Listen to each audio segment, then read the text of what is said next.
فواد اسے آفس میں چھوٹے موٹے کام دینے لگا تھا، زیادہ تر اسے سپرویژن پہ ہی لگاتا۔ یہ ڈرافٹ بنوانا ہے، اپنی نگرانی میں فائنانس کے ذاکر صاحب سے بنوا لاؤ، اس چیک پہ سائن کروانے ہیں، مفتی صاحب سے کروا لاؤ، اور یہ سارے کام بہت اعتماد طلب ہوتے تھے۔ اسے اچھا لگتا کہ وہ اس پہ بھروسہ کرتا ہے، اس کا خیال کرتا ہے۔ دوپہر کا کھانا وہ اکٹھے ہی کھاتے، باقی وقت وہ اپنے آفس میں کام کرتا تو محمل اپنے کیبن میں بیٹھ کر دوسروں کا بغور مشاہدہ کرتی۔ کبھی کبھی اسے احساس ہوتا کہ اتنے دن گزر جانے کے بعد بھی نہ تو وہ زیادہ کام کے بارے میں سمجھ پائی ہے اور نہ ہی وہ اور فواد زیادہ قریب آئے ہیں۔ وہ ہمیشہ اس کی پسند کی چیز منگواتا، اس سے اس کے اسٹڈیز اور مشاغل کے متعلق ہلکی پھلکی گپ شپ کرتا، مگر اس شام آئینے کے سامنے کھڑے ہو کر جھمکا پہنانے جیسی بے خودی اور جرأت پھر اس نے نہیں کی تھی۔ اس روز وہ صبح فواد کے ساتھ آفس نہیں گئی تھی۔ دوپہر میں اسٹاپ پہ آنا، میں تمہیں پک کر لوں گا، آج مجھے تم سے کچھ بات کرنی ہے، وہ صبح دھیرے سے کہہ گیا تھا، اور اب وہ مسرور سی دوپہر کے انتظار میں اوپر ٹیرس پہ بیٹھی چائے پی رہی تھی۔ جانے فواد کو کیا بات کرنی تھی، اتنا کیا خاص کام تھا؟ وہ ٹانگ پہ ٹانگ چڑھائے بیٹھی چائے کے سپ لیتی سوچے جا رہی تھی۔ نگاہیں یوں ہی ساتھ والوں کے لان پہ بھٹک رہی تھیں۔ وہاں گھاس پہ سفید چادریں بچھی ہوئی تھیں اور ان پہ سفید شلوار قمیض اور ٹوپیوں والے مدرسے کے بچے ہل ہل کر سپارے پڑھ رہے تھے۔ درمیان میں ایک چھوٹی میز تھی، اس پہ ایک بڑا سا قرآن اور کچھ سپارے رکھے تھے، ساتھ ہی اگربتیاں جل رہی تھیں۔ وہ بلا ارادہ ہی بڑے بند قرآن کو دیکھے گئی۔ ذہن کے کسی نہاں خانے سے وہ چہرہ نکل کر اس کی آنکھوں کے سامنے آیا تھا، سیاہ فام لڑکی کا چہرہ، سیاہ آنکھیں اور موٹے موٹے سیاہی مائل ہونٹ۔ وہ مصحف کو سینے سے لگائے لنگڑاتی ہوئی سڑک پہ دور جا رہی تھی۔ کبھی کبھی اسے وہ منظر یاد آتا تو یوں لگتا کہ شاید جاتے سمے اس کی سیاہ آنکھوں میں آنسو تھے۔ وہ کیوں رو رہی تھی وہ سمجھ نہ پائی تھی۔ اسی طرح بچے ہل ہل کر سپارے پڑھ رہے تھے۔ اس نے دیکھا کونے میں بیٹھے ایک بچے نے سپارے کا صفحہ الٹتے ہوئے احتیاط سے ادھر ادھر دیکھا اور پھر 2 صفحے الٹ دیے۔ چند لمحے بعد اس نے پھر نگاہ آس پاس گھمائی اور کسی کو متوجہ نہ پا کر 3 صفحے پھر سے اکٹھے پلٹ دیے اور پھر بلند آواز میں لہک لہک کر پڑھنے لگا۔ نہ چاہتے ہوئے بھی محمل ہنس دی۔ وہ چھوٹا سا بچہ اپنی دانست میں اپنے ارد گرد کے لوگوں کو دھوکہ دے رہا تھا یا پھر شاید رب کو، وہ جان نہ پائی۔ بچے آہستہ آہستہ اٹھ کر سپارے رکھنے لگے، یہاں تک کہ سارے سپاروں کا واپس میز پر ڈھیر لگ تو قاری صاحب نے قریب کھڑے ملازم کو اشارے سے اپنی طرف بلایا۔ قرآن خوانی ہو چکی ہے، بریگیڈیئر صاحب کو بلا دیجیے کہ دعا میں شرکت کر لیں۔ ملازم سر ہلا کر اندر چلا گیا اور فواد کو بھول کر دلچسپی اور تجسس سے ریلنگ پہ جھکی ساری کاروائی دیکھنے لگی۔ چائے کا کپ اس نے ایک طرف ڈال دیا تھا۔ چند منٹ بعد ملازم برآمدہ عبور کر کے لان میں اتر آیا۔ قاری صاحب جو منتظر سے بیٹھے تھے سوالیہ نگاہوں سے اسے دیکھنے لگے۔ سر کہہ رہے ہیں کہ وہ بزی ہیں، دعا میں شرکت نہیں کر سکتے، مگر آپ کا شکریہ کہ آپ نے قرآن پڑھ دیا۔ سر کہہ رہے ہیں کہ انہیں سکون نہیں ہے، باقی سب ٹھیک ہے، بس یہی دعا کروا دیں کہ انہیں سکون مل جائے۔ قاری صاحب نے گہری سانس لی اور دعا کے لیے ہاتھ اٹھا دیے۔ وہ جیسے شاکڈ سی سارا منظر دیکھ رہی تھی۔ دل میں نامعلوم سا افسوس اتر آیا تھا، ایک عجیب سا احساس ندامت، عجیب سی بے قلی۔ وہ اس احساس کو کوئی نام تو نہ دے سکی، تو چائے کا کپ اٹھائے نیچے اتر آئی، اور پھر دوپہر تک وہ اس واقعے کو بھول بھال چکی تھی۔ سٹاپ پہ مقررہ وقت پہ فواد کی مرسیڈیز آتی دکھائی دی تو وہ خوش اور پرشوق سی بینچ سے اٹھی۔ کیسی ہو؟ وہ دروازہ کھول کر اندر بیٹھی تو وہ مسکرا کر جیسے بے تابی سے پوچھ رہا تھا۔ ٹھیک ہوں فواد بھائی، آپ کیسے ہیں؟ وہ سادگی سے کہہ کر بیگ کندھے سے اتار کر پیچھے رکھنے لگی۔ اپنے انداز سے اس نے کبھی فواد پہ یہ ظاہر نہیں کیا تھا کہ وہ اس کے جذبات تک رسائی حاصل کر چکی ہے۔ وہ ہمیشہ خود کو اس کے احسانوں کے بوجھ تلے ممنون ظاہر کرتی تھی۔ آج کا دن بہت اسپیشل ہے محمل، وہ کار سڑک پہ ڈال کر بہت جوش سے بتا رہا تھا۔ آج مجھے تم سے بہت کچھ کہنا ہے۔ جی کہیے۔ ابھی نہیں، ابھی سرپرائز نہیں کھول سکتا۔ اچھا، ایسا کیا ہے فواد بھائی؟ تم خود دیکھ لینا، خیر ابھی تو ہم شاپنگ پہ چل رہے ہیں، تمہارے لیے کچھ بہت اسپیشل لینا ہے۔ کپڑے؟ مگر ابھی تو کوئی فنکشن قریب نہیں ہے۔ ہے نا، آج ہے کچھ خاص۔ اچھا، کون کون ہوگا ادھر؟ میں اور تم۔ اس نے مبہم سا مسکرا کر اس کی آنکھوں میں دیکھا۔ آفس میں وہ کچھ سمجھ رہی تھی مگر انجان بنی رہی۔ میریٹ میں آج ہم ساتھ ڈنر کریں گے۔ میریٹ؟ لمحے بھر کو تو وہ سانس لینا بھول گئی تھی۔ میریٹ میں ڈنر تو کیا، اس نے کبھی اندر سے میریٹ کی شکل بھی نہ دیکھی تھی، لیکن پھر ڈنر کا لفظ اسے ذرا سا پریشان کر گیا۔ میں اتنی رات کو کیا کہہ کر باہر رہوں گی فواد بھائی؟ نہیں، ہم جلدی آ جائیں گے اور آج رات میں خود تمہیں گھر لے کر جاؤں گا، سب کے سامنے، لیکن آف کورس تمہارے جواب کے بعد۔ جواب؟ کس چیز کا جواب؟ کچھ پوچھنا ہے تم سے۔ اس کا دل زور سے دھڑکا۔ کیا جو وہ سمجھ رہی تھی سچ تھا؟ مگر کیا؟ یہ تو وہیں بتاؤں گا، آؤ کچھ کپڑے لیتے ہیں تمہارے۔ وہ کار پارک کر کے سیٹ بیلٹ ہٹا رہا تھا۔ مگر یہ ٹھیک تو ہیں، اس نے معمولی سا احتجاج کیا۔ آج تمہیں اسپیشل تیار ہونا پڑے گا۔ اس کے انداز میں نرم سی دھونس تھی۔ وہ ہنس کر اچھا کہتی نیچے اتر آئی۔ وہ اسے ایک خاصے مہنگے بوتیک لے آیا تھا۔ کپڑوں سے زیادہ کپڑوں کی قیمتیں ہوش اڑا دینے والی تھیں۔ وہ خود ہی آگے بڑھ کر کپڑے ادھر الٹ پلٹ کر دیکھنے لگا، پھر رک کر پوچھا، تمہیں ساڑیاں پسند ہیں مہمل؟ ساڑیاں؟ وہ حیران ہوئی۔ جی، مگر وہ بہت فارمل۔ کوئی اگر مگر نہیں، یہ ساڑی دیکھو کیسی ہے۔ اس نے ایک سیاہ ساڑی آگے کی۔ سیاہ شفون کی ساڑی پہ سلور مکیش بکھری تھی۔ وہ اتنی خوبصورت جھلملاتی ساڑی تھی کہ نظریں خیرہ کر دیتی۔ اچھی ہے مگر بہت قیمتی۔ تم سے زیادہ قیمتی نہیں ہے، یہ پیک کر دیں۔ پھر میچنگ جوتے اور ایک نازک سا سلور نگوں والا آرٹیفیشل کنگن لیتے خاصا وقت لگ گیا۔ دوپہر ڈھلنے لگی تھی جب وہ جیولری شاپ میں داخل ہوئے۔ Gold and diamond jewellery shop میں محمل کا دل زور سے دھڑکا تھا۔ کیا فواد اس کے لیے کچھ اتنا قیمتی لینے جا رہا تھا؟ کیا وہ اس کے لیے اتنا خاص تھی؟ ڈائمنڈ رنگز دکھائیے۔ وہ کرسی کھینچ کر ٹانگ پہ ٹانگ رکھے بیٹھا قدرے تحکم اور رعب سے بولا، تو محمل تو سانس لینا ہی بھول گئی۔ خدا اس طرح چھپڑ پھاڑ کر بھی مہربان ہوتا ہے، اسے آج پتا چلا تھا۔ معمر بارش سنار صاحب نے فوراً کچھ سیاہ کیس سامنے کیے، اور جیسے جیسے وہ سیاہ کیس کھولتے جا رہے تھے، جگر جگر کرتی ہیرے کی انگوٹھیوں سے اس کی آنکھیں چندیا رہی تھیں۔ سر، سولیٹیئر میں دکھا دوں؟ ہاں بالکل۔ وہ تو بالکل چپ ہی بیٹھی تھی، سمجھ میں نہیں آ رہا تھا کہ ریئیکٹ کس طرح کرے۔ فواد کو کوئی رنگ پسند نہیں آ رہی تھی، وہ اس سے رائے بھی نہیں لے رہا تھا، بس دھڑا دھڑ انگوٹھیاں رد کرتا جا رہا تھا۔ یوں کرو، تم پہلے تیار ہو جاؤ، رنگ بعد میں لے لیں گے۔ شاپ سے نکلتے ہوئے اس نے گھڑی دیکھی۔ میری 6 سے 7 ایک میٹنگ ہے، بہت ضروری ہے، مس نہیں کر سکتا۔ 6 سے 7 تمہیں میرے ساتھ آفس میں بیٹھنا پڑے گا، اور پھر 7 بجے ہم اکٹھے میریٹ کے لیے نکلیں گے، سو تم ابھی تیار ہو جاؤ۔ کدھر؟ وہ واقعی حیران ہوئی تھی۔ پارلر میں، اور کدھر؟ میں نے تمہارے لیے اپائنٹمنٹ لے لی تھی، تم صرف اندر جانا اور وہ تمہیں تیار کر دیں گی۔ وہ اسے قریبی پارلر لے آیا تھا، اور پھر ویسے ہی ہوا جیسے اس نے کہا تھا۔ محض 1 گھنٹے بعد جب وہ پارلر کے قد آدم آئینے کے سامنے کھڑی خود کو دیکھ رہی تھی تو اسے خود پہ رشک آیا تھا۔ سیاہ مکیش کی جھلملاتی ساڑی میں اس کا دراز قد سیاہ اور سلور پینسل ہیل کے باعث مزید نمایاں ہو گیا تھا۔ لمبی سراہی سی گردن اونچے جوڑے کے باعث بے حد دلکش لگ رہی تھی۔ جوڑے سے چند ایک لٹیں گھنگریالی کر کے اس کی گردن اور رخساروں پہ جھول رہی تھی۔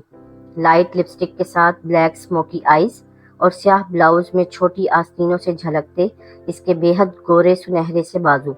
ذرا سی محنت سے وہ اتنی حسین لگ رہی تھی کہ خود کو دیکھ دیکھ کر اس کا دل نہیں بھر رہا تھا۔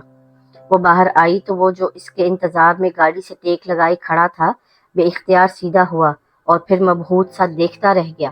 وہ ساڑی کا پلو انگلی سے لپیٹے احتیاط سے سیلون کے باہر کی سیڑھیاں اتر رہی تھی۔ اتنی حسین ہو تم محمل، مجھے اتنے برس پتہ ہی نہیں چلا۔ وہ جیسے متاثر ہوا تھا۔ وہ بے اختیار مسکرا دی۔ تھینک یو، چلیں؟ اس نے آسمان کو دیکھا جہاں شام ڈھلنے کو تھی۔ ہاں، میری میٹنگ شروع ہونے میں زیادہ وقت نہیں ہے، چلو۔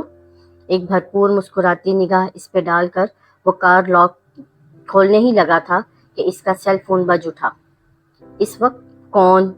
کہتے کہتے اس نے اسکرین کو دیکھا اور پھر چونک کر فوراً کان سے لگایا۔ جی ملک صاحب، خیریت؟ جی کیا مطلب؟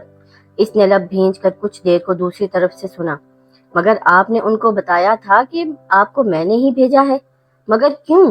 انہوں نے سائن کیوں نہیں کیے؟ وہ ایک دم اسے فواد کے چہرے پہ ابھرتی غصے کی لہر دکھائی دی۔ آپ سینئر آفیسر ہیں یا جونیئر، انہیں اس سے کیا غرض؟ آپ کو پتا ہے ملک صاحب، اگر انہوں نے فائل سائن نہ کی تو صبح تک ہماری فیکٹری ڈوب جائے گی، ہم برباد ہو جائیں گے۔ اس نے رک کر کچھ سنا اور ایک دم جیسے بتکا، کیا مطلب؟ میں اس وقت کیسے آ سکتا ہوں اتنی دور؟ میری میٹنگ ہے صدیق صاحب کے ساتھ 6 سے 7، میں ابھی اے ایس پی صاحب سے کیسے ملنے آ سکتا ہوں؟ کیا بکواس ہے؟ اس نے جھلا کر فون بند کر دیا۔ کیا ہوا؟ وہ گھبرا کر قریب آئی۔ معلوم نہیں اب کیا ہوگا۔ وہ پریشانی سے کوئی دوسرا نمبر پریس کرنے لگا۔ لمحے بھر کو تو وہ جیسے بھول ہی گیا تھا کہ وہ اس کے ساتھ کھڑی ہے۔ جی راؤ صاحب، میں نے ملک الیاس کو بھیجا تھا آپ کی طرف، مگر راؤ صاحب اتنی بھی کیا بے اعتباری؟ اس نے رک کر دوسری طرف سے سنا اور پھر جیسے ضبط کرتے ہوئے بے بسی سے بولا، آپ کے اے ایس پی کا دماغ تو ٹھیک ہے، اس کا باپ جاگیردار ہوگا اپنے گاؤں کا، ہم ان کے مزارے نہیں ہیں۔ بورڈ آف ڈائریکٹرز میں سے کسی کے پاس اتنا وقت نہیں ہے کہ ان کی ایک کال پہ چلائے، نہ ہی۔ وہ لمحے بھر کر رکا اور پھر، میں کچھ دیر میں آپ کو بتاتا ہوں، کہہ کر وہ اب کوئی اور نمبر ملانے لگا تھا۔ اے ایس پی ہمایوں داؤد، جانے مسئلہ کیا ہے اس شخص کا؟ محمل بد دل سی اس کے ساتھ گاڑی کے باہر کھڑی تھی۔ نہ جانے کیا ہوا تھا، دل میں عجیب عجیب سے وسوسے آ رہے تھے۔ خیریت ہے فواد بھائی؟ خیریت ہی نہیں ہے، اے ایس پی کا بچہ جان کو آ گیا ہے، کہتا ہے کمپنی کے مالکوں کو بھیجو تو فائل اپروو ہوگی۔ میں ملازموں سے بات نہیں کرتا، اب کس کو بھیجوں ادھر؟ وہ ابھی اسی وقت بلا رہا ہے اور اس کے گھر پہنچنے میں آغا جان یا حسن کو 1.5 گھنٹہ تو لگ ہی جائے گا، اور اگر نہ پہنچے تو میرا کروڑوں کا پروجیکٹ ڈوب جائے گا۔ وہ جھنجھلا کر بار بار کسی کو فون ملاتا بہت بے بس لگ رہا تھا۔ اب یہی حل ہے کہ میں ابھی اس کے پاس چلا جاؤں اور واپس آ کر صدیقی صاحب سے میٹنگ کر لوں۔ اور ڈنر کینسل؟ اس کا دل جیسے کسی نے مٹھی میں لے لیا تھا۔ کرنا پڑے گا محمل۔ اس نے ہاتھ روک کر محمل کا تاریک پڑتا چہرہ دیکھا۔ آئی ایم سوری، میں یوں تمہیں ہرٹ نہیں کرنا چاہتا تھا، مگر میری مجبوری ہے۔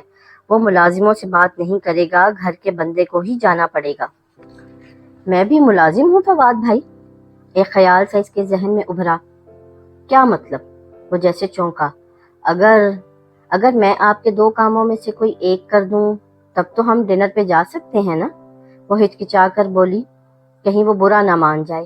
ارے مجھے یہ خیال کیوں نہیں آیا؟ تم بھی تو کمپنی کے آنرز میں سے ہو، تم بھی تو یہ فائل سائن کروا سکتی ہو۔ بلکہ یوں کرتے ہیں، تم ڈرائیور کے ساتھ فائل لے کر چلی جاؤ، جب تک میں صدیقی صاحب سے نپٹ لیتا ہوں، اور پھر ڈرائیور تمہیں ہوٹل لے آئے گا، ٹھیک؟ اس نے منٹوں میں سارا پلان ترتیب دے دیا۔ وہ گہری سانس بھر کر رہ گئی۔ ٹھیک ہے، میں پھر چینج کر لوں۔ نہیں، ایسے ہی ٹھیک ہے۔ اس طرح تو تم واقعی کوئی پر اعتماد ایگزیکٹو لگ رہی ہو۔ یہ ساری بزنس ویمن فارملی ایسے ہی ڈریس اپ ہوتی ہیں۔ میں ڈرائیور کو کال کر لوں۔ وہ مطمئن تھا، مگر محمل کو قدرے عجیب سا لگ رہا تھا۔ وہ اتنی قیمتی اور جھلملاتی ساڑی میں کسی فنکشن کے لیے تیار لگ رہی تھی، کسی آفیشیل معاملے کے لیے موزوں نہیں۔ لیکن اگر فواد کہہ رہا تھا تو ٹھیک ہی کہہ رہا ہوگا۔ یہ خیال کہ وہ ڈنر پہ جا رہے تھے اسے پھر سے ایکسائٹڈ کر گیا۔ سارا راستہ وہ پچھلی سیٹ پہ ٹیک لگائے، آنکھیں موندے اس ہیرے کی انگوٹھی کے متعلق سوچتی آئی تھی، جو فواد نے یقیناً لے لی ہوگی، اور جب وہ تائی اماں کے سامنے کھڑا ہو کر محمل سے شادی کی بات کرے گا تب تو مانو گھر میں طوفان ہی آ جائے گا۔ مگر اچھا ہے، ایسا ایک طوفان ان فرعونوں کو لرزانے کے لیے آنا چاہیے۔ وہ پرسکون، مطمئن اور پر اعتماد تھی۔